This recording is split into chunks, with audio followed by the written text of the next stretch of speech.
Présent également au Ghana et au Niger, le groupe familial Marina Market reçoit un soutien financier de taille pour son expansion au Burkina Faso, pays où il compte 4 supermarchés à Ouagadougou et 1 à Bobo-Dioulasso. En effet, IFC, institution spécialisée du groupe de la Banque mondiale en charge du secteur privé, a annoncé sa décision de lui apporter un financement visant à appuyer les ambitions de développement et les opérations du groupe. Il s'agit d'un investissement de 800 000 € qui permettra de créer de nouveaux emplois et de promouvoir les infrastructures de commerce de détail moderne au Burkina Faso, où les structures de cette nature ne sont pas encore bien développées. Les marchés des biens de consommation connaissent une croissance rapide au Burkina Faso.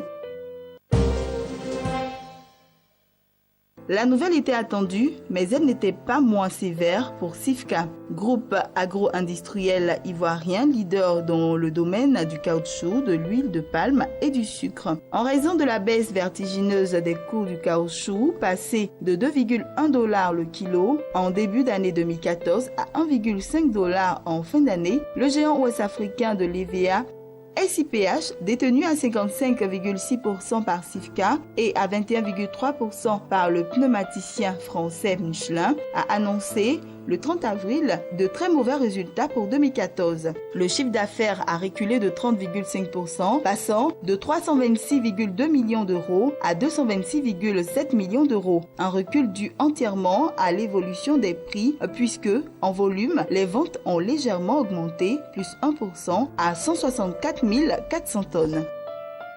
Le Cameroun Railway, filiale du groupe Bolloré, renforce sa flotte. La compagnie de chemin de fer a réceptionné 2 nouvelles locomotives CC 3300 d'une valeur de 3 milliards de francs CFA, capables de tracter 1500 tonnes de marchandises. Ces locomotives font partie d'un premier lot de 8 engins attendus cette année. D'un montant total de 12 milliards de francs CFA, ces acquisitions font partie des 22 milliards de francs CFA que la filiale de Bolloré entend investir cette année.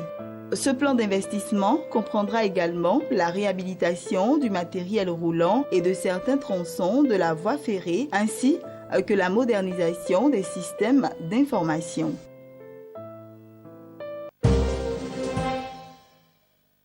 Le Fonds monétaire international FMI et la Banque mondiale ont annoncé avoir approuvé un allègement de la dette du Tchad de 1,1 milliard de dollars. L'allègement de la dette accordée au titre de l'initiative PPTE pour tous les créanciers du Tchad était estimé à 170,1 millions de dollars en valeur actuelle de fin 2000. L'allègement de la dette accordée par le FMI atteindrait 18 millions de dollars et celui accordé par l'IDA 68,1 millions de dollars. Après avoir atteint le point d'achèvement PPTE, le Tchad devient aussi admissible à une réduction du service nominal de la dette de la part de l'IDAE 509 millions de dollars et du Fonds africain de développement 236 millions de dollars au titre de l'IADM.